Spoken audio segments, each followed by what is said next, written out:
સુલતાનપુરના ધુળસિયા ગામની જ્યારે વાત કરવામાં આવે તે કાળજુ કપાવી નાખે તેવી ઘટના સામે આવી છે। જ્યારે ધુળસિયા ગામના ખેડૂત પુત્ર જ્યારે પોતાની વાડી સેઢા પાડોશીના ત્રાસને કારણે પોતે વિડીયો એક બનાવેલો હતો અને તે વિડીયો બનાવીને પોતે પોતાનું જીવન ટૂંકાવ્યું છે અને તે લોકો પરિવારજનોએ અત્યારે માંગ ઉઠાવી છે કે એમને કાયદેસરનો ન્યાય મળે।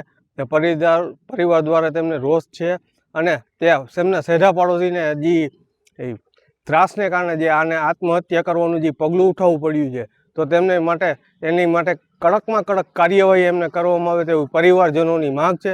રાકેશ પીઠડિયા, મા ન્યૂઝ। મારું નામ બંસી મહેન્દ્રભાઈ ભુવા છે। અમે ધુળસિયા ગામના વતની છીએ। મારા પપ્પાએ કાલે ઝેરી દવા પી આપઘાત કર્યો છે અને ખાસ કરીને સેઢા પાડોશીના ડરને લીધે અને સેઢા પાડોશીના નામ જેમ કે સુરેશભાઈ કાનાભાઈ ભુવા, સાગરભાઈ બાલાભાઈ ભુવા, કાનાભાઈ માજાભાઈ ભુવા, હરેશભાઈ કાનાભાઈ ભુવા, ખાસ કરીને આ 4 વ્યક્તિની ભયાનક ધમકી આપીને તેઓ ડરાવતા અને તેને લીધે જ મારા પપ્પાએ આપઘાત કર્યો છે ઝેરી દવા પીને। એને તો જેલ મળી ગઈ, એ તો પૈસા દઈને છૂટી પણ જશે, પણ અમારે હવે મારા પપ્પાનો જીવ તો ગયો ને, તો અમને એના માટે કોઈ પણ રીતે ન્યાય આપો। કાં તો એને ફાંસીની સજા આપો કડકમાં કડક અને કાં તો એને આજીવન જેલ આપો।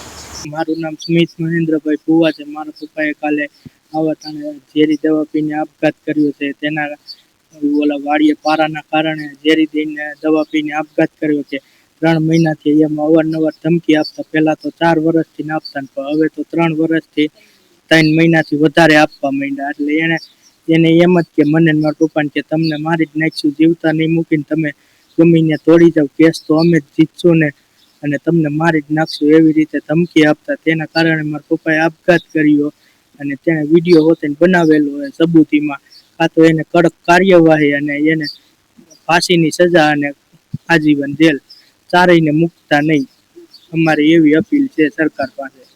અને અમે હાવ નાના છીએ, અમને કંઈ ખબર નથી પડતી ને, અને મારા પપ્પા વહી ગયા, હવે અમારે તો ઘર સંભાળવાનું ને નાનેથી।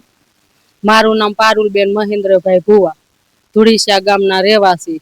ખેતરના શેઠા બાબતથી વાંધો, પાણી પારો આડો બાંધી દીધો અમારો, અને મારી આ ગઈઢિયા છે, છોકરાઓ છે, બેયની દવા ચાલુ, છોકરાને મગજની દવા ચાલુ છે, ગઈઢિયાને ડાયાબિટીસની બીપીની દવા ચાલુ છે, મારી દવા ચાલુ છે।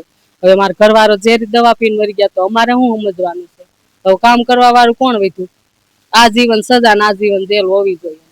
વાડીએ જાતા ને એટલે ધમકી આપતા કે તું વાડીએ આવે છે ને કે તને મારી નાખો છે કે, એટલે મારા ઘરવાળે એમ કીધું તમારે પાણીનું રોકાણ કરો તો મારા ખેતરમાં કાંઈ થાય નહીં, તો મારે હું આખું વરસ ગદરવું છે?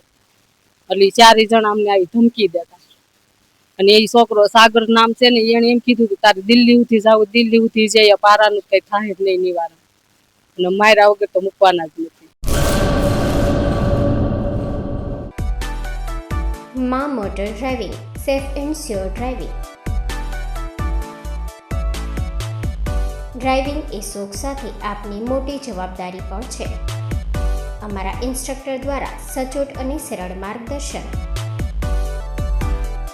આપની રોજની તાલીમની માહિતી મેળવીને શું અધુરાશ છે એના ઉપર પૂરું ફોકસ કરાય છે।